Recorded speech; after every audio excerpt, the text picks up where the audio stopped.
샬롬 할렐루야. 갈라디아서 5장 22, 23절에 오직 성령의 열매는 사랑과 희락과 화평과 오래 참음과 자비와 양선과 충성과 온유와 절제니 이 같은 것을 금지할 법이 없느니라. 하나님은 빛이시며 하나님은 선이시며 하나님은 사랑이십니다. 하나님의 마음은 진리 자체이십니다. 주님을 믿고 성령 받은 하나님의 자녀들은 아버지 하나님을 닮아서 진리의 마음을 이루어야 합니다. 그런데 만약 하나님의 마음을 닮으세요, 하나님은 빛이시니 여러분도 빛이 되세요, 이렇게 막연하게만 가르친다면 우리가 어떻게 하나님을 닮을 수 있을까요? 나름대로 노력은 하겠지만 쉬운 일은 아니지요. 그래서 아버지 하나님께서는 하나님의 마음이 어떤 마음이신지 구체적으로 깨닫고 닮아갈 수 있도록 그 마음을 일일이 분리해 주셨습니다. 곧 팔복, 사랑장, 성령의 9가지 열매 등이 바로 그것이지요. 성령의 9가지 열매 마지막 절제입니다. 절제는 다른 성령의 열매들에 비해 그 특성이 두드러지게 나타나지는 않지만 매우 중요한 열매입니다. 모든 것을 적당하게 조절하여 안정되게 하고 단단하게 지탱해 주지요. 절제의 열매가 있어야 모든 열매들이 온전해지기에 이것을 가장 마지막에 언급하신 것입니다. 절제의 열매는 물론 성령의 9가지 열매 전부가 우리 안에 조화롭게 맺힐 수 있어야 되겠죠. 사전에서 절제란 정도에 넘지 않도록 알맞게 조절하여 제한함이라고 했습니다. 세상에서도 절제하지 못하는 사람은 자기 삶을 어지럽게 만들고 큰 어려움까지 자초하는 것을 봅니다. 쉬운 예를 들어서 외동 아들이라 해서 부모가 절제하지 못하고 사랑을 과하게 해주면 그로 인해서 아들의 버릇을 망치게 됩니다. 또 도박이나 향락에 빠진 사람들 중에는 끊어야 하는 것을 알면서도 절제하지 못함으로 결국 패가 망신에 이르는 경우도 있지요. 딱 한 번만 마지막으로 이번만 하고 더하지 않겠다고 말하지만 그 딱 한 번이 2번, 3번 계속 이어지는 것입니다. 세상 사람들에게만 아니라 하나님의 자녀들에게도 절제는 매우 중요합니다. 가장 기본적으로 죄를 버리기 위해서도 절제가 반드시 필요하지요. 절제의 힘이 약할수록 죄를 버리는 것이 어렵게 느껴집니다. 하나님의 말씀을 듣고 은혜를 받으면 이제 육을 취하지 않겠다고 굳게 다짐하지만 번번이 세상 유혹에 넘어가는 것입니다. 예를 들어서 말의 분야만 봐도 그렇습니다. 많은 사람들이 기도할 때는 거룩하고 온전한 입술이 되게 하소서 기도합니다. 그러나 삶 속에서는 기도한 내용을 잊어버리고 구습을 쫓아 말하고 싶은 대로 말하지요. 어떤 사람은 어려움을 당하거나 자기 생각에 맞지 않는 일을 보면 금세 불평, 불만을 쏟아냅니다. 불평을 하고 나면 금방 후회도 하지만 감정이 요동하는 그 순간을 참지 못하는 것이지요. 또 어떤 사람은 말하는 것을 워낙 좋아해서 말을 한번 시작하면 끝이 없습니다. 진리의 말, 비진리의 말을 가리지 못하고 해야 할 말, 하면 안 될 말을 가리지 못하니 그 안에서 실수가 많아지지요. 이렇게 입술을 제어하는 분야 하나만 해도 절제가 얼마나 중요한지를 알 수가 있습니다. 성령의 열매에 나오는 절제의 열매는 단순히 죄를 범하지 않고 절제하는 힘을 의미하는 것이 아닙니다. 성령의 열매에 나오는 절제는 다른 성령의 열매들이 온전해지도록 조절하는 역할을 하지요. 마음에 임한 덕목이 겉으로 드러날 때 모든 것을 질서와 조화 속에 어우러지게 하는 하나의 중재 기관과 같습니다. 주 안에서는 좋은 것을 취할 때에도 무조건 많이 취한다고 해서 항상 좋은 것이 아닙니다. 지나치게 부족한 것보다 못하다는 말도 있지요. 지나치면 부족한 것보다 못하다는 말도 있습니다. 영적으로도 무엇이든 성령의 소욕을 쫓아 가장 적당하게 해야 합니다. 가령 희락의 열매가 맺혔다 해도 아무 때나 기쁨을 표현하는 것이 아닙니다. 장례식장에서 다른 사람들을 애곡하고 있는데 밝고 행복한 표정으로 웃고 있다면 주변 사람들이 무엇라 하겠는지요. 이런 사람을 보고 희락의 열매가 맺혀서 은혜롭다고 말할 수는 없지요. 구원받은 기쁨이 아무리 충만하다 해도 상황에 맞게 절제도 할 수 있어야 성령의 열매인 희락이라 할 수가 있는 것입니다. 충성을 할 때도 절제가 중요합니다. 특히 우리가 사명을 맡으면 시간을 잘 분배하여 이곳에 있어야 할 때는 이곳에 있고 저곳에 있어야 할 때는 저곳에 있어야 합니다. 우리가 여러 사명을 맡으면요. 아무리 은혜롭고 충만한 모임이라도 끝내야 할 시간에는 절제해서 끝내야 합니다. 이처럼 온 집에 충성을 하기 위해서도 절제의 열매가 함께 작용하는 것이죠. 사랑도 자비도 양선도 그 밖의 열매들도 다 마찬가지입니다.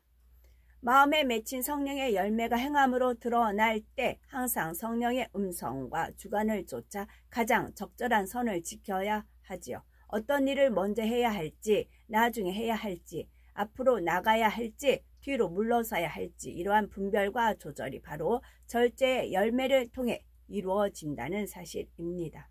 어떤 사람에게 모든 성령의 열매를 온전히 맺혔다는 말은 결국 그가 범사에 성령의 소욕을 쫓아 온전히 행한다는 말이 됩니다. 이렇게 성령의 소욕을 쫓아 온전히 행하려면 반드시 절제의 열매가 맺혀야 하지요. 그래서 이 마지막 열매인 이 절제를 통해 모든 성령의 열매가 온전해진다고 하는 것입니다.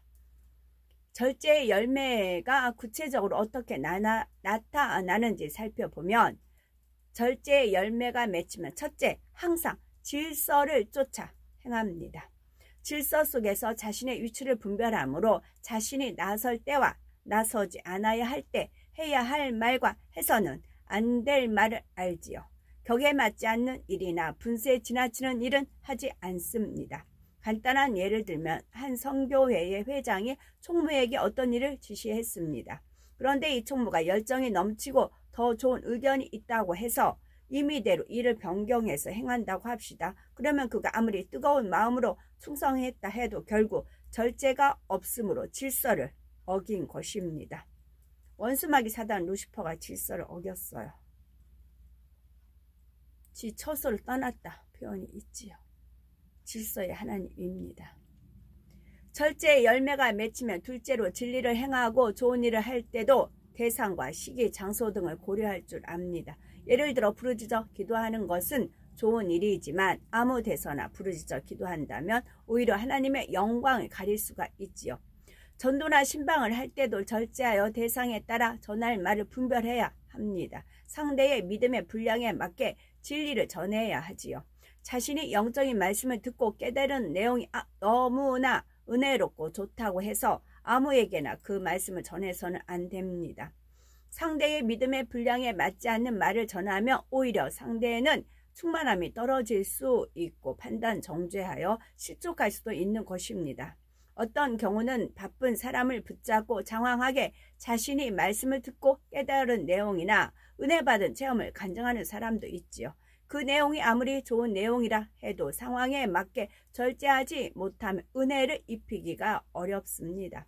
상대가 신뢰를 범하지 않으려고 듣고 있다 해도 마음이 급하여 초조하게 듣고 있으니 오히려 은혜가 떨어질 수도 있죠. 다른 예를 들면 한 교구나 단체가 상담하는 시간이 있어서 한 분이 자신의 간증을 계속한다고 합시다. 본인은 은혜와 충만이 넘쳐서 하나님께 영광을 돌리는 거죠. 그런데 결과적으로는 시간이 부족해서 전체를 위해 해야 할 말을 다 못하고 함께 온 많은 분들이 시간을 혼자 다 쓰게 되면 이 또한 절제가 없는 결과인 것입니다. 절제의 열매가 맺히면 셋째는 조급하지 않고 침착하며 일의 전후를 분별하여 대응합니다. 조급하지 않고요. 원수마귀 사단은 우리한테 조급증을 줘요. 그래서 실수를 하게끔 해요. 침착하며 일의 전후를 분별하여 대응합니다. 우리가 지금 많은 분들이 시간의 노예로 걸려 있어요. 시간에 너무나 시간 속에 쫓겨다 보니까 시간이 우리를 노예사 그런 수 있어요. 그거를 좀 서서히 여유 있게, 바쁜 건 바쁜 거지만 시간에 쫓기지 말고 시간을 정복하고 다스릴 수 있는 그런 차원을 한번 시도를 해보세요. 저도 지금 그 훈련이거든요. 아침에 딱 일어나면 이제 말씀 보고 이제 하고 카톡 올리고 해야 뒷일이 개운할 것 같아요. 근데 그거를 저를 지금 다스려 주고 계세요. 우선 서랍이라도 하나 서랍 정리하다 보면 두 칸 있고 막 그러잖아요. 그렇게 하세요. 예전 같지 않고 지금 시간을 이렇게 조절을 지금 그렇게 하세요. 근데 이제 이게 다른 사람들이 쉽지 않겠다 싶더라고. 저는 이제 주님이 강하게 주관을 하시니까 오늘은 뭐 이제 바깥에 이제 나무 하나가 있는데 나무가 이파리가 많이 떨어져요. 대문이랑 그 옆집 골목. 오늘 같은 경우는 시간을 좀 여유 있게 시간을 좀 다스릴 줄 알아라 해서 이제 바깥 마당이라도 쓸어라 그러시더라고요. 그래서 이제 마당 쓸고 뭐 정리하고 그렇게 해서 시간을 다스릴 줄 알아야 돼. 그게 지금 저가 해보니까 다른 분 쉽지 않겠다 싶더라고요. 마음이 막 조급함이 오려고 하는 거 있죠. 카톡 얼른 찍고 나야 한가지인데 뭐 그런 마음이 들죠. 주님은 급한 거 있느냐고. 저야 급한 거 없죠. 그러면은 서서히 여유 있게 하라고. 그렇게 저는 이제 훈련을 시키는데 저 이제 그 훈련 지금 받고 있어요. 시간에 쫓기지 않는 거. 시간을 자유자재로 할 수 있는 거. 급하지 않는 거는. 노예, 시간에 끌려서 시간의 노예? 하여튼 저 지금 그 훈련 받고 있거든요. 그래서 그러면서 쉽지 않겠다 싶은 생각이 들더라고요. 시간에 끌려다니는 거. 절제하지 못하는 사람은 성급하고 경솔합니다. 성급하고 경솔합니다. 서두르다 보면 분별력이 흐려져서 중요한 일들을 빠뜨리기도 하지요. 그러니까 오에 찍어도 마음은 느긋하게 여유 있게 가져라. 이제 그런 거죠. 저도 쉽지는 않더라고요. 워낙 주관을 해주시니까 저는 이제 그러긴 하지만 마음이 급한 마음이 확 오는 거 있잖아요. 급한 것도 아니에요, 실상은. 근데도 급한 마음이 확 오는 거 있죠. 와, 그래서 다른 분 쉽지 않겠다. 섣불리 판단, 정죄하여 다른 사람과 불편한 관계를 만들기도 하고요. 특히 말을 들을 때나 대답할 때 성급한 사람은 실수가 많습니다. 조급하게 내용을 끊지 말고 끝까지 들어서 상대의 말을 잘 파악해야 성급한 오해나 판단, 정죄가 없습니다. 더 나아가 그 말을 하는 상대의 의도까지 분별하여 대응할 수가 있지요. 성령을 받기 전에 베드로는 성급하고 나서기 좋아하는 성품이었습니다. 예수님 앞에서는 많이 절제하는 편이었지만 그럼에도 불구하고 종종 그 성품이 드러나는 것을 봅니다. 여기서 예수님은 30대였잖아요.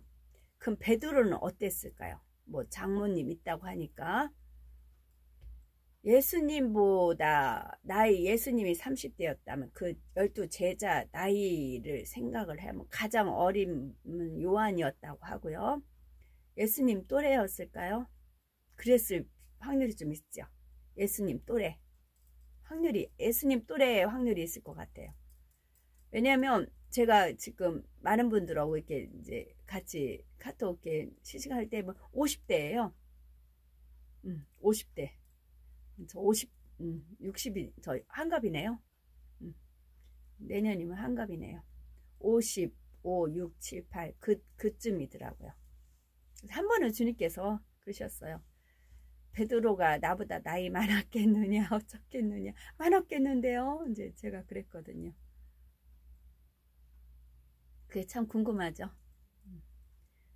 예수님께서 베드로가 부인할 것을 말씀하시자 이때도 베드로는 곧장 반론을 합니다. 자기는 절대 부인하지 않겠다는 것이죠.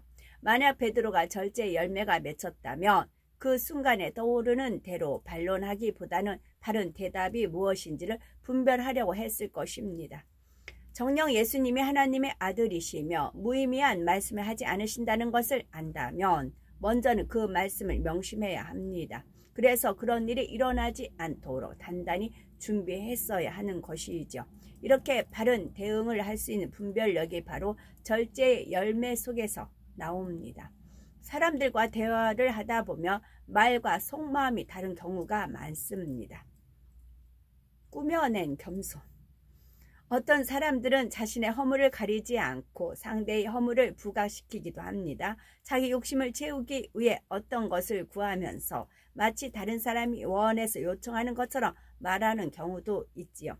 하나님의 뜻을 알고자 질문하는 것 같지만 사실은 자기가 원하는 답을 얻기 위해 유도 신문을 하는 경우도 있습니다. 그런데 이런 사람들과 차분히 대화해 보면 결국은 그 속마음이 드러나는 것을 봅니다. 절제의 열매가 맺힌 사람은 상대의 말을 듣고 쉽게 요동하지 않습니다. 차분하게 상대의 말을 들을 수 있고 성령의 역사 속에 진실을 분별할 수가 있지요. 이렇게 절제하고 분별하여 답변한다면 잘못된 판단으로 인한 실수가 많이 줄어듭니다. 그런 만큼 그 입의 말에 무게가 실려서 상대에게 권세 있게 전달될 수가 있죠. 그러면 이처럼 중요한 절제의 열매를 맺으려면 어떻게 해야 할까요? 먼저는 변개함 없는 마음을 이루어야 합니다.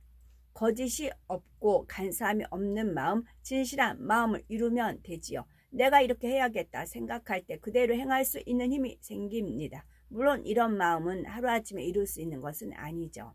일단은 작은 일 하나에서부터 자신의 마음을 지키는 훈련을 해 나가야 합니다. 한번 마음을 정했다면 자기 유익을 쫓아 변개하지 말고 지켜나가야 합니다. 이런 노력이 쌓이면 결국 정한 마음이 되고 절제의 능력도 생기죠. 다음으로 범사에 자신이 앞서지 말고 성령의 소욕에 귀 기울이는 훈련을 해야 합니다. 당장 내가 보기에 급한 것, 내가 보기에 좋은 것 이런 것보다는 먼저 성령의 음성을 들으려고 노력해 나가야 하지요. 그래서 들은 성령의 음성과 주관대로 순종해서 행해야 하는 것입니다. 늘 성령의 소욕에 귀를 기울이며 순종해 나가는 훈련을 할수록 점점 더 세미한 것까지 분별할 수가 있습니다. 그래서 그대로 행할 때 늘 질서 가운데 조화롭게 행할 수가 있죠. 절제의 열매를 이제 각각의 성령의 열매가 어떤 것인지 우리 마음에 와 닿아야 되겠고 이 열매들 하나하나가 다 세상 어떤 보석보다 귀하고 아름다운 보배입니다. 이 성령의 열매들을 맺으면 하나님께 구하는 것마다 응답받습니다. 범사에 형통하고 보장받는 삶을 살 수 있지요. 어두운 세상에서 빛된 권세와 능력을 행하여 하나님의 영광을 나타낼 수 있습니다. 우리는 말씀을 주야로 묵상하며 기도 제목 삼아 이루어 나가야 되겠고 세상 어떤 보아들보다 이 성령의 열매들을 더욱 사모하여 우리 것으로 취해야 되겠고 그래서 아버지 하나님께서 우리를 가장 귀한 보석처럼 소중하게 천국의 영광 중에 이끌어 드리지는 우리가 되셔야 되겠습니다. 아멘.